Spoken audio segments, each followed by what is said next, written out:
Você vai assistir, a partir de agora, a programação religiosa do seu canal 10. Pois o Deus da montanha é o mesmo do vale, não deixa só, velando está, nas tristezas, nas lutas, nos piores momentos, em suas mãos segurando estará. Graça e paz, meus queridos e amados.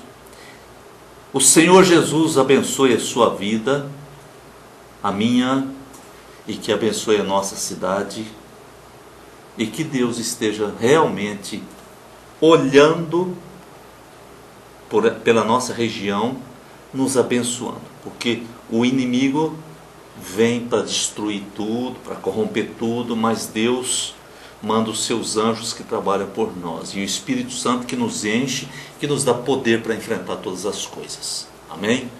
Vamos ler Filipenses 2, 5 a 11.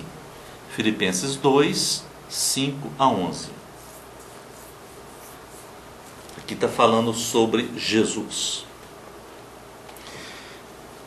Filipenses 2, 5 a 11 diz: Tende em vós o mesmo sentimento que houve também em Cristo Jesus, pois ele, subsistindo em forma de Deus, não julgou como usurpação o ser igual a Deus, antes a si mesmo se esvaziou, assumindo a forma de servo, tornando-se em semelhança de homens. E reconhecido em figura humana, a si mesmo se humilhou, tornando-se obediente até a morte, e morte de cruz. Pelo que também Deus o exaltou sobremaneira, e lhe deu o nome que está acima de todo nome, para que ao nome de Jesus se dobre todo o joelho, nos céus, na terra e debaixo da terra, e toda a língua confesse que Jesus Cristo é Senhor, para a glória de Deus Pai. E nós aí então lemos essa passagem que fala do estado humano de Jesus, da humanidade de Jesus. Jesus é um mistério muito grande. Maria, a Virgem Maria, é mãe de Jesus, homem. Ela é mãe de um homem chamado Jesus. Depois da morte, esse homem voltou à casa do Pai, e ele voltou como o eterno Deus homem.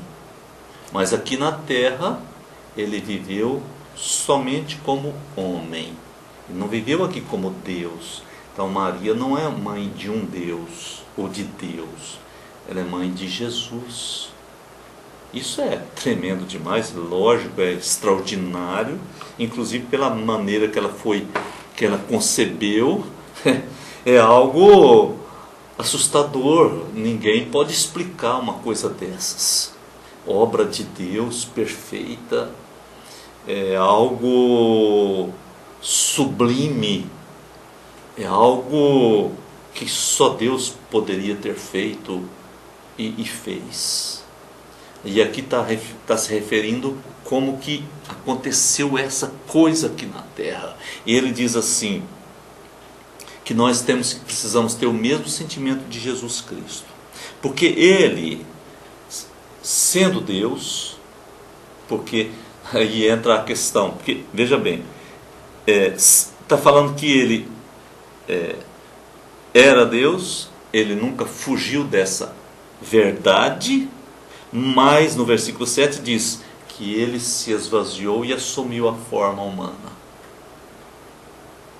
Eu sei que tem religião aí que desmente que Jesus é Deus, ou que Jesus tinha sido Deus, ou que ele fosse Deus. Eles não podem compreender a trindade ou a triunidade de Deus então negam, são unitaristas, são chamados assim, unitaristas. Mas eu acredito, mesmo que eu não possa compreender, porque a fé não exige compreensão total e perfeita. A fé exige uma base. A fé exige uma compreensão básica, mas depois ela escapa, ela é suprarracional. E aí no versículo 7 então diz que ele se esvaziou e assumiu a forma de servo. Tornou-se como um homem, conhecido como homem.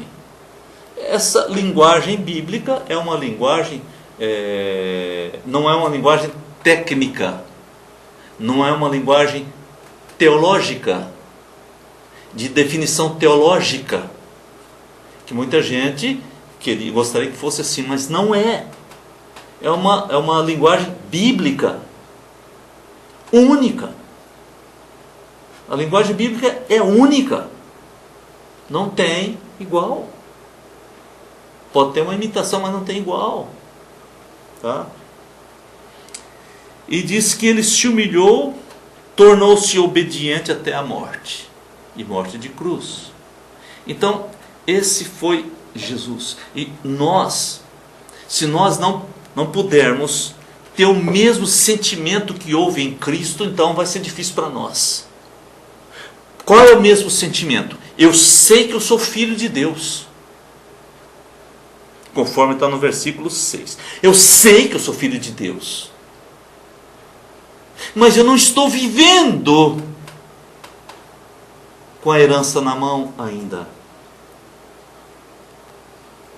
Já ainda não, eu vivo nisso. Já ainda não. Já sou filho de Deus, mas ainda não estou vivendo na glória.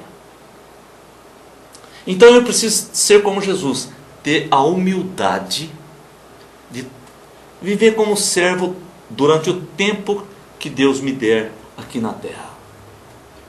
Mesmo que venham os policiais da época, com faróis, lanternas e cacetes e armas, espingarda ou alguma coisa, mesmo que venham me prender e acorrentar e levar para o tronco, então eu me submeto. Eu sei que o meu lar não é aqui. Aqui não é meu lar. Um viajante eu sou. Meu lar é lá no céu, que Deus já preparou. Quando o céu vier, então meu lar estará me recebendo. Então esse sentimento, essa humildade, essa capacidade de Jesus. Então eu preciso ser como Ele. Eu fui salvo para ser parecido com Jesus, porque eu fui salvo por Jesus. Como a Bíblia diz que Deus nos fez a sua imagem e semelhança. E quando eu creio em Jesus, quando eu me torno filho de Deus, quando eu recebo Jesus na minha vida, eu me torno parecido com Jesus. Eu tenho os mesmos pensamentos de Jesus, eu tenho os mesmos sentimentos de Jesus. Meu coração bate em sintonia com o coração de Deus. Se não for assim, então eu ainda estou nas trevas, eu ainda não estou vendo Deus. E no versículo 8 fala da sua obediência e tal. Quando passa para o versículo 9, diz: então chegou um dia que Deus o exaltou e colocou o seu nome acima de todo o nome. O nome de Jesus se tornou o nome que está acima de todo nome. E ainda mais, ele diz que diante do nome de Jesus, está no versículo 10, ao nome de Jesus se dobre todo o joelho nos céus, na terra, debaixo da terra. É claro que eu não posso saber exatamente tudo que significa, mas não ficará uma criatura viva, um demônio, que não vá se dobrar diante do nome de Jesus. Ao momento que Jesus se mostrar, com os seus que estarão do seu lado direito e esquerdo, em vitória, em triunfo, então todo joelho se dobrará, de duas maneiras, Quem estiver do lado dele também vai adorá-lo. Mas aqueles que são os condenados, os inimigos, o diabo e seus anjos, terão também que se dobrar. Há um filme, eu vi um filme, não me recordo o nome agora, que mostra uma guerra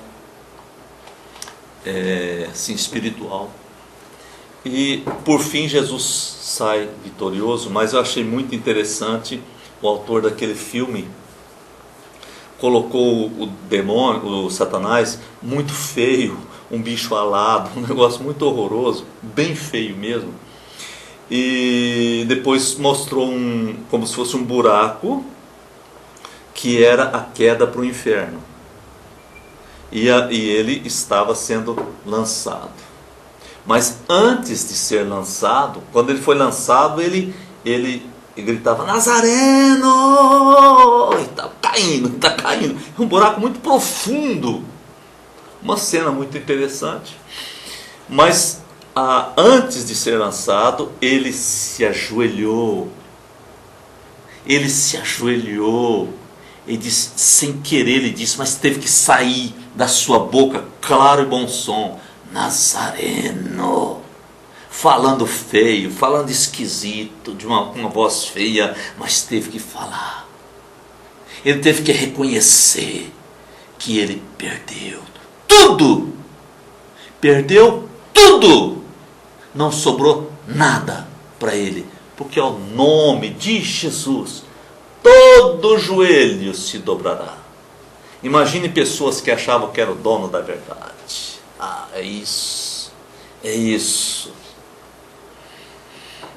Pessoas grandes, grandiosas, bastante vaidosas, presunçosas, arrogantes, blasfemas.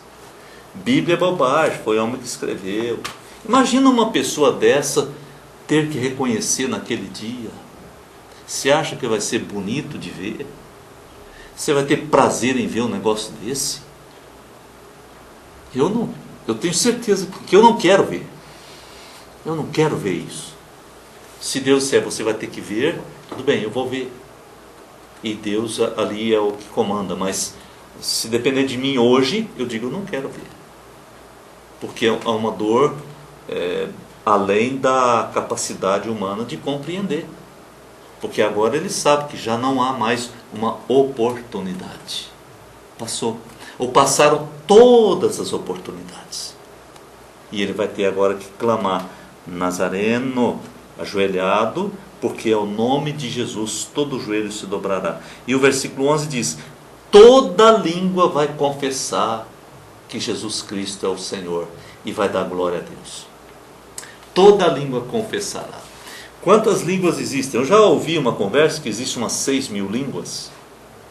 E já ouvi uma conversa que existe mais de 30.000, assim, tipo dialetos. Ou línguas e dialetos, mais de 30.000. Alguma coisa assim. Que às vezes tem informações truncadas e a gente não sabe ao certo. Mas eu já escutei isso. Toda língua, todo dialeto, entende? Em todas as línguas, dialetos. Hoje acho que tem um país no mundo que fala latim. Se eu não me engano, existe um país pequeno. Mas línguas mortas como latim, gente que falava latim vai falar em latim, vai reconhecer.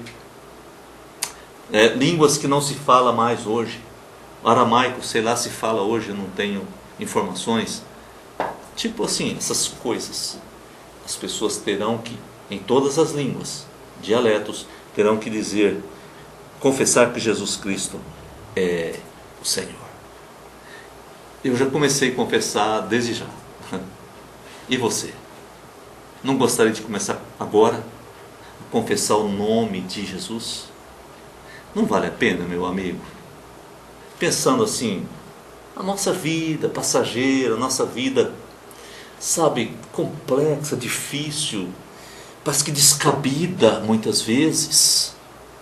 Quando você vê que está chegando a morte, ou quando você perde um querido novo. Eu perdi meu irmão, 60 anos. Um choque. Eu perdi minha cunhada, 48. Que choque. Esses dias aí uma pessoa perdeu um filhinho, uma criancinha. E assim por diante. Parece descomunal, parece impróprio, é muito complicado. Será que nós não precisamos mesmo de Deus? Afinal de contas, que é o homem? Afinal de contas, que é o homem? Os imperadores, cadê os imperadores? Onde eles estão? Cadê a União das Repúblicas Socialistas Soviéticas? Aonde está essa união? A não ser com as costas pesadas de tanto mal que fez a tanta gente. Cadê o Mao Tse-tung? Cadê? Tudo passou. Você vai passar e eu também. Amigo, nós precisamos nos preparar para dar glórias a Deus, mas com o coração aberto. Então receberemos dele a recompensa. Tá bom? Obrigado, Pai, porque o Senhor nos dá esta grandiosa, maravilhosa oportunidade. Em nome de Jesus. Amém e amém. Fique na paz. Você assistiu aqui no seu canal 10, nossa programação religiosa. Amanhã estaremos de volta no mesmo horário. Muito obrigado pela sua audiência. Pois o Deus da montanha é o mesmo do vale, não deixa só, velando está, nas tristezas, nas lutas, nos piores momentos. Em suas mãos, segurando estará.